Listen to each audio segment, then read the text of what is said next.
172,000 at one point. The average age of death is 58 years old. 58 years old. So I say that because during my period of incarceration, even those who preceded me, the political prisoners from the Black Panther Party and the Black Liberation Army were the elders. They were the ones that taught an entire generation, gave political consciousness. Imagine that.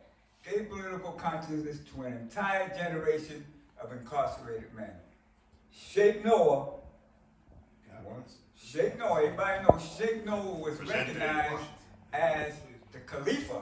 That's right. Imagine that, the Khalifa of the incarcerated people. So what are the action items to get aging people out? The action item is to support parole justice, support RAP's campaign for parole justice, 2 bills that will guarantee, it would neutralize life without parole at 75 years to life. Everybody that's 55 years old and has served 15 years will automatically appear before a parole board, and we're also calling for the parole board to be transformed. Every commissioner has to believe in redemption and that human beings can transform their lives. And on that note, we ended with an action item, a round of applause for folks. And I know you regulars hear me say it every time we do a panel that Albert Maysles, the founder of this place, look, they had enough money to set their institution up anywhere. And they picked Malcolm X Boulevard. And back in those days, you didn't see all these restaurants and all these clubs and people hanging out. This was one of the only institutions that was here. And he sat down here, he filmed some of our panels, had his glass of red wine right there. So we thank them for that. So, I wanted to start out by giving you a line and having you finish it. And then I'll tell you why. Give me a line. You going to give me a line? Yeah, have you finish Have it. you finish it. Just because it's legal, Don't make it right. just because it's legal, Don't make it right. how many of y'all remember that? Man, I had just met you at the time that all of the campaigns were going on in Philly, and that was my first round on WBAI. I'm on there now, Good Morning Wherever You Are, at 6 a.m. on Mondays. But on that first show, I played that CD, and that was the song that was in heavy rotation for me. So I want to just ask you, I want to ask if you can just give us any of the lines that went to that. I know that's been decades, but There is decades. It has been decades. I ain't 13 no more. There's a really interesting story behind that. I wrote a rap song. I was probably 12 or 13 years old, and I let Mumia hear it, and he wasn't impressed. And I said, "What you think of it?" And I just wrote this. What you think? And he said, "You should write another one." I said, "Okay, I guess." So I went back home, got back to the drawing board. Next time I went to see Mumia, I said, again, same age. We went to see Mumia every week, right? So same age. I say, "Move. So what do you think of this one?" He said, "It's getting better." Still not impressed. Write another one. So I said, "Okay, I'm gonna put my heart and soul into this one." And what came out of it was just because it's legal. Oh, that's the story behind that. That's how. Had the Mumia seal of approval. The next time I seen him, I said, "You gonna love this. Just because it's legal, don't make it right." He said, "Yeah, that's good."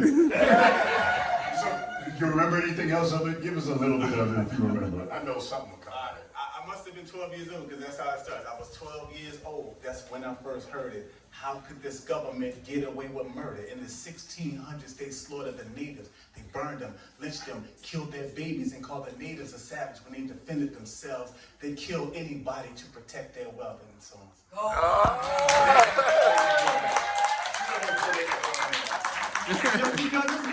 So I always, whenever I would perform that, I always ask for crowd participation. Right. When I say just because it's legal, I need y'all to say don't make it right. Can y'all handle that? Y'all ready? Yeah. Okay, here we go. Let's do a run through. Just because it's legal, Don't make it right. just because it's legal, Don't make it right. that's how that go right there. You remember that, man? I told you I had it in heavy rotation, that whole album. The group was called What's called Seeds of Seeds Wisdom. of Wisdom. That's right. Seeds of That was Wisdom. my group. Break that back out again. That needs to be back in the mix. But see now, so now, you know, when we did that, I was 13, 14 years old. I'm 44. So we would be the trees of wisdom now. We like them old growth redwood trees out in California now. And you know, the thing about it is that kind of theme is pretty much common now, but back then, there was a shortage of what we call conscious hip-hop or revolutionary hip-hop, political hip-hop. That's why I wore it out on the radio station. Didn't have a lot of choices. Who came after that? Like Dead Prez, but that was after you. That was about a decade after. A decade later. I really appreciate Dead Prez too, because like they said a lot of the things that we were saying, but we got a lot of flack for. But like, I guess like Public Enemy really like, you know, Fight the Power was very, very influential. A lot of people don't know like some of the statistics around Fight the Power, but that album was one of 3 albums in the history of music that sold over 1 million copies in one 24-hour period. The other 2 were Michael Jackson and Stevie Wonder. So like Fight the Power had a lot of power and influence behind it, and Chuck D was a Mumia supporter, is a Mumia supporter, and so like, you know, but that was very unique and special for that level, right? But then, you know, I could go on and on. But all Dead Prez, they came and they kicked the doors open. All the labels were rushing around, because I was in the music business at that time. They're saying, we're all looking for a Public Enemy. But then when they saw what it began to do, that was the end of all of that on the record. That was the end of that. So now let's turn. I want to turn to a serious note about the film. And one more thing about that is that nowadays, when you talk about back to life, I mean, 30, 40 years later, everybody's doing it. What's your take on the legacy that you all set about that way of living? I would say that I need my royalties. I Listen, let me tell you, the restaurants, the raw food restaurants didn't exist. The lock extension things that they doing didn't exist. You know, the having babies at home that way like that didn't exist. The PETA didn't exist for the liberation of animals and all that. That didn't exist. Moo organization pioneered so many different positive elements that now are commercialized to the point where people are billionaire, like billion-dollar industries are off of our suffering and prison time and bombing, and I need my royalties is what I got to say about that. That's what I got to say about that. You know, we got to, because the royalties is resources that we're going to use to free some other people. Right. Free Maria, that's right. That's right. So now let's turn to the film. We saw it, but I want to know what was in your mind when you walked up and your mother was approaching you. Tell us the situation and then what went through your mind. Man, listen. It was a tearjerker, right? Have you ever worked at something for 40 years and then completed it? Right? Like you work on a project for a year, 2 years, people train for marathons, people write books, they make movies. These things may take a year, a couple years, maybe even a decade, maybe 2 decades. I started in my life at so far below zero that everything was positive after that, right?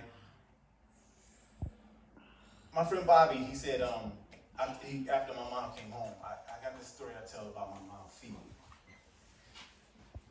I built this hoop chest that sits outside of the bathroom and the bedrooms in the hallway of my house. And when my mom first came home, I would sit on that hoop chest right outside of her door, her bedroom door, and we talked all night long. We looking at the sun before it go down, and we looking at it when it's coming back up. Just conversation, don't even realize how much time is passing. One day I remember she came out of her bedroom and she was barefoot. And I looked at her feet and I didn't recognize them. I've never seen them before. And I said to her, I said, and I told my friend Bobby about this, and he said, wow. He said, you're learning at 40 years old what babies learn about their mothers. So when I saw my mom come out of that jail, there was so much disbelief.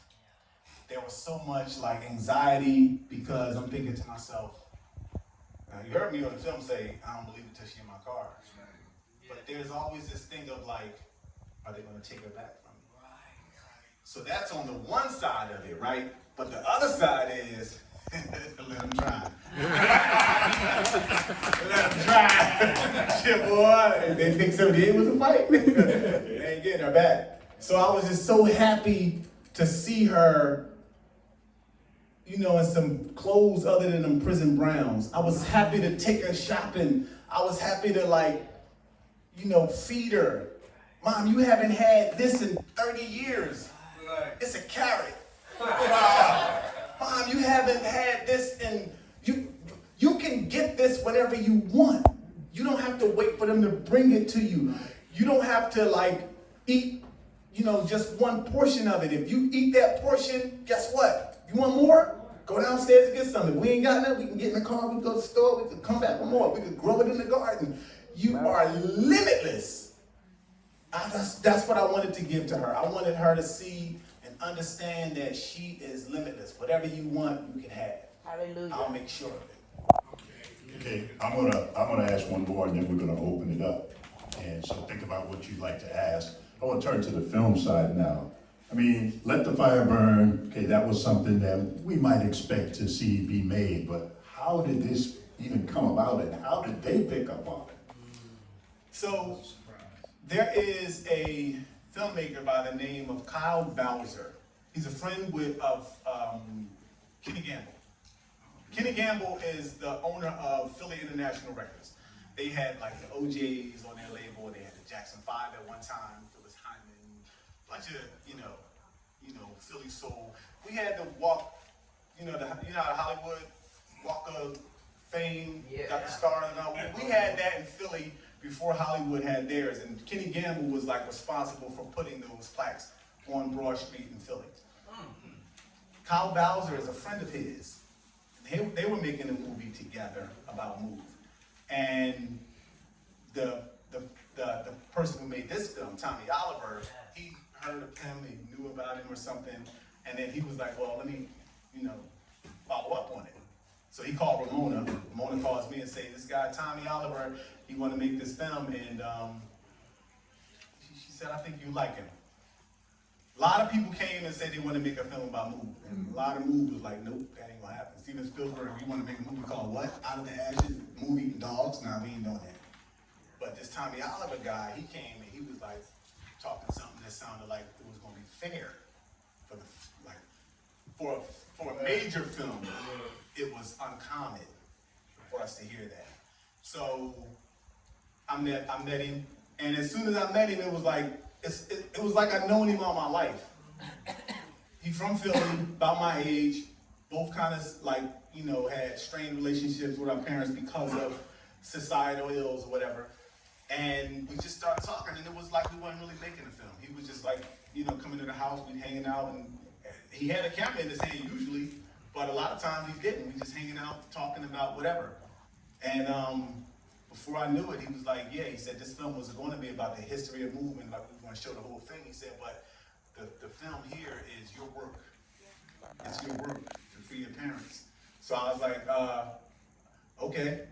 And then as he started putting it together, and this is what came out of it. I couldn't have asked for better. And then he was like, we're gonna get some Philly people in here to support this film. And I'm like, who? I know some community activists, we can get them. He said, no, man, we gotta think big, because we gotta connect to a larger audience. So I'm like, well, who are you talking about? He was like, big. Who's the biggest Philly people you know? And I'm like, I know some people, bro. And he's like, do you know the Roots? And I'm like, nah. He's like, they involved. I'm like, word? Questlove called me on the phone. I talked to Tariq, and then it was just like, we're gonna get some more people too to make it even more big, like national. So I'm like who? He's like, I think John Legend might be involved, and then Common might be involved. And I'm like, bro, you ain't gonna, like, people don't touch us like that. They don't, excuse, I was about to curse. They don't mess with moves like In the that. church. They don't mess with moves like that, bro. Like, he was like, nah, this is different. They see you and how you move and how you are, and I think they're gonna be interested. Next thing you know, he's like, here we go. So I said I was gonna be last, but I do have one follow-up. So tell us what kinds of things, Roots, Black Thought, Questlove, what was their take on this whole story? So, a lot of people thought Move was over. You know, they don't know about this Mike Africa Jr. kid trying to get his parents out of prison from 78.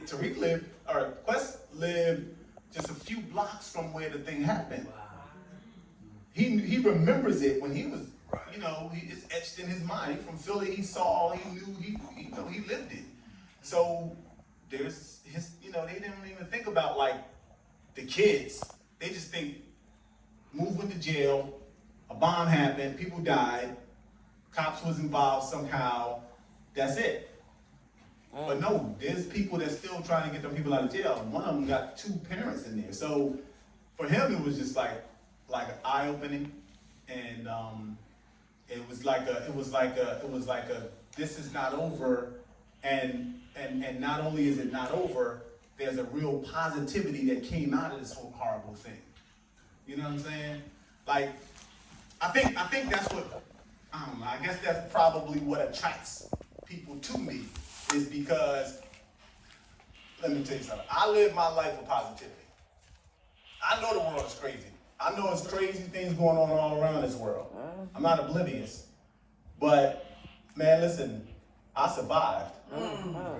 I came out of what could have killed me, what did kill some people. So I live my life with positivity, and I think people are surprised about that. And then not only do I live my life with positivity, you know, behind the Move, just as being a Move member, but also Philadelphia is crazy. Philadelphia killed people every day. Crack is used and sold and drugs and all this stuff every day. Well, I grew up in West Philly, not the part Will Smith is from. You know what I'm saying? He had a lawn and basketball courts that wasn't drug infested. He had 2 parents in the house. He had a driveway. He was Carlton Banks. Compared to where I'm from, because where I'm from, everything that the stigma about Philadelphia, the throwing snowballs at Santa Claus, the violence, the killing. I grew up in a section of Philly that is called the Bottom. I saw domestic violence in my house growing up, not as a Move member, just as a kid in Philadelphia. I saw people in my house selling drugs to other people in my house. So I survived all of this crazy police attack 3 different times. One before I was born, one when I was 3, and then one that I saw a bomb dropped on my family. Right. I survived that, and then I survived 80s era Reagan drugs in Philadelphia. Right. So when people see me, hey, if Mike Africa Jr. is in prison, nobody's surprised. If I'm a killer, nobody's surprised. If I'm killed, nobody is surprised because of where I came from. But I'm not that. All Mike right. Africa Jr., the guy that frees people from prison. Mike Africa Jr. says, Now, you mentioned the continuation of the generation, so I just want to ask you just one thing. I'd like you to tell us who Bernie was and how he ended up. So, man, oh man. So, bomb killed 11 people, 5 kids. Bernie was one of the kids, but he didn't get killed on May 13th, 1985 in that bomb. He didn't get killed by the fire. Bertie's mother was killed by the fire. Because my parents were in prison, she was like my surrogate. She took care of me, right? And Bertie and I probably might have been closest to like him and like one of the other kids that was closer to my age. Bertie was a good bit older than me. But when Bertie, after he survived the bomb, his father, who was not a MOVE member, he went to live with his father. And, he was traumatized by that experience. He saw his mother die. He saw all these kids that he grew up with die. He saw these adults that he knew, only people he ever knew in his life, dead, shot, burned, whatever. And his father, they didn't know each other. He's 13 years old, meeting his father for the first time, like the way I met my mother for the first time. And their relationship was rocky at first. Bertie, he grew up eating all raw food, and so there was a real tension and strain on their relationship, but eventually they got better. Bertie joined the military, he just went through a lot of emotional things. And then, at a point where he started it seemed like he might be overcoming this. He was, celebrating with his dad. They were on a cruise. Must have been 25, 30 years later. They were on a cruise, and he had something to drink, got in a hot tub, and he drowned in the hot tub. Wow. What do you think?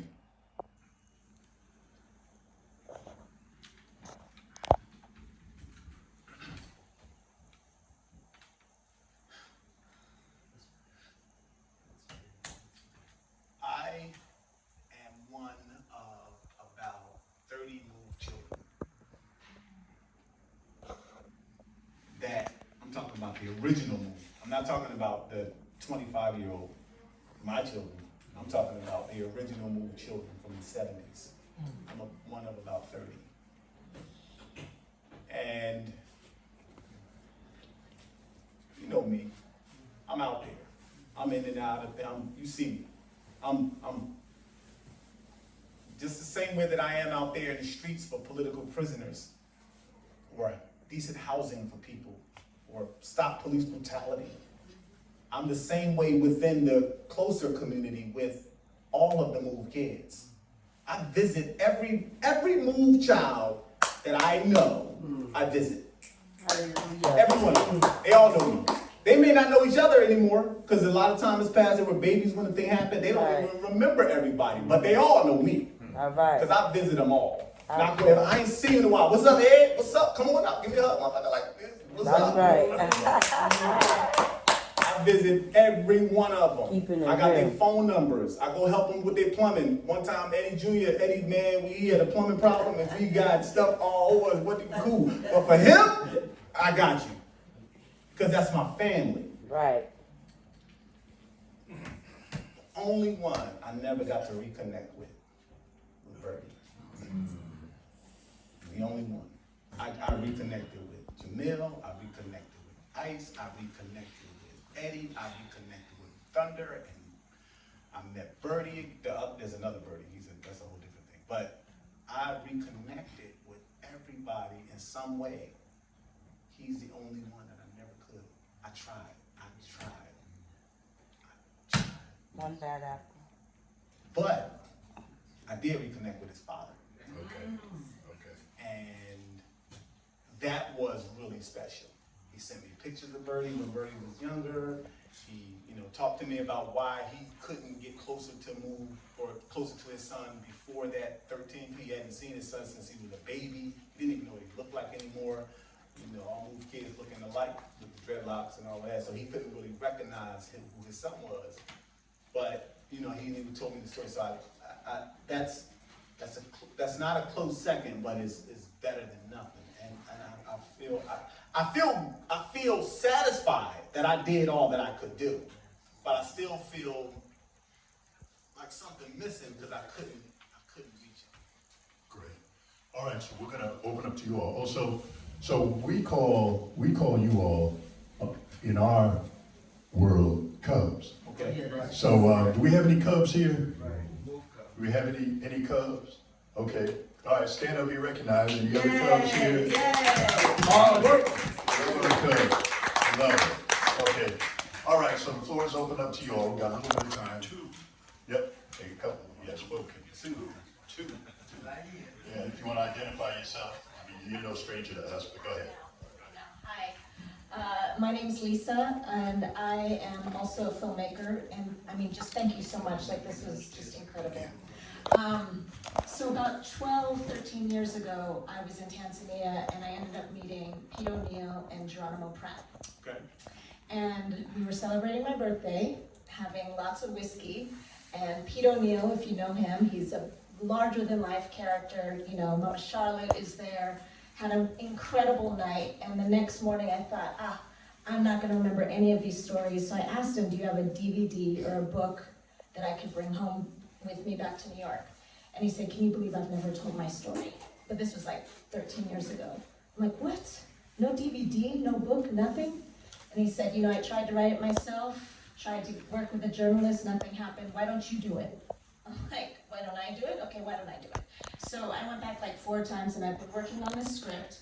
I've been working on it very hard. I wrote it in the context of a U.S. Truth and Reconciliation Commission, so it's a fictionalized script. And my question is, because it's done very, very well, it's been recognized by the Oscars, I'm going to Austin Film Festival at the end of the month. The question that I struggle with is that, like, Pete is humorous, he's funny. And I wonder if trying to tell the story in a way where it's not, for lack of a better word, really intense, would open up the story to a wider audience who may not normally, like, who wouldn't show up here to watch the film.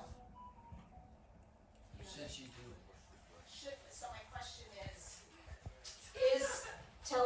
is telling the narrative of the Black Panther story in a way that's a little less like documentary and intense, do you think would it weaken the message of the movement, or do you think that it would be a good approach to try to engage a wider audience? I'm sure the Panthers have something to say, but let's hear what you have. You know, that's a good question, because, see, here's the thing for me, right? I laugh every day. I laugh every day, all day. I'm happy.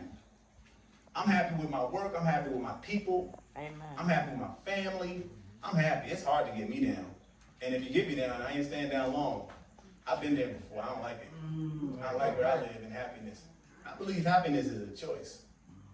There's a lot of things people can say to you, a lot of things they can do to you, but you decide how you want to use that, right? So you can make that decision. You can make yourself, build yourself up, build all those building blocks that it takes to make sure that you think in a certain way so that you can be happy. But I think that it really, you do have to be careful, because, see, you don't want people to mistake kindness for weakness. Mm-hmm. And so, like, having people think that this is funny when it ain't, nah. No, I don't mean this is funny. No, okay. I'm not specifically talking about you. I'm talking about how people would interpret it. So you definitely have to be careful, but I do think it's important to tell it like it is. Okay, so let me hear another audience member's got a comment over here. This will be real quick. I just want us to all think about 1500s, 1600s, 1700s, 1800s. You see us on those auction blocks? This is what the fight back was about. I imagine might look like them if they were still alive today. You know what I'm saying? If I do that, I know their mothers do that. And so no, they still haven't gotten justice. And the city of Philadelphia refused to give justice, but you know, ain't no power like the power of the people. People don't stop. I'm gonna stand your ground. Like, that's right. That's right. All right, we get the last comment from Brother Bulwick, also a veteran of the Black Panther Party and also a fellow member of the Commemoration Committee.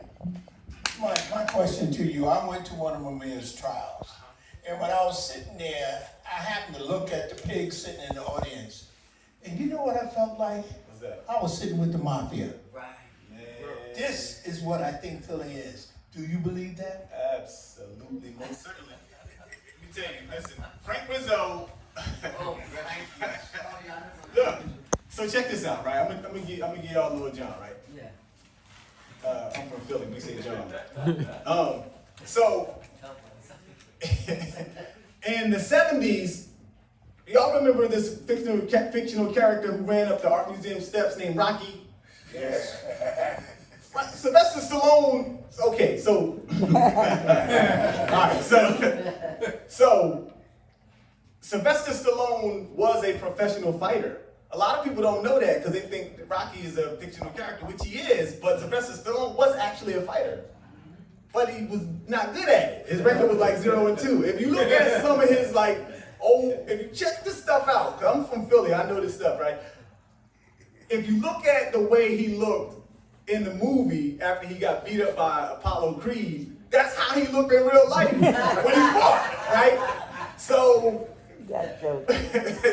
so Frank Rizzo was like, we want to make everything in Philadelphia Italian. No question about that. We're going to make sure that people are eating pasta for dinner every night, and we're going to do it through, sheer force. We're going to make people love Italians by force, by proxy, whatever. So let's bring in this kid. Sylvester Stallone, he's doing this thing, doing this Rocky movie. Frank Rizzo, bring it to Philadelphia. Right, Italian, Sylvester Stallone, big Italian. He's Italian all the way through, all the way, to the white meat. So it was like, we're gonna make Philadelphia and specifically Italians stand out. There is a section of Philly called, it's a market in Philadelphia called the Italian Market. When you go down to the Italian market, where Rocky, in the movie Rocky, where he was running down the street and he got to the market and they were throwing oranges to him and whatnot, that's the Italian market. There's nothing else like that. There is no Asian market. Well, it's Asian now. The Asians that came in, and it's the Asian market now. But back then, when Rizzo was in power, it was the Italian market, and protect Italians was the thing. And you know what? That became such a problem for the city, for the other people in Philly, because it's 51% black, but it's not 49% white. What happened was, this is what happened. And you can look this up. The mafia boss in Philadelphia was on the front page of the Daily News. I hear you. Hole in his head. The Italians got a little aggressive beyond just the police. And so there was a mayor by the name of William Green who did the same thing to the Italians that Rizzo and the Italians did to move. Just like that. Karma is a beat. Goes around, comes around. You got it. All right, so now, Anyway, that's it. so on that note, there's gonna be more because we're gonna have a party.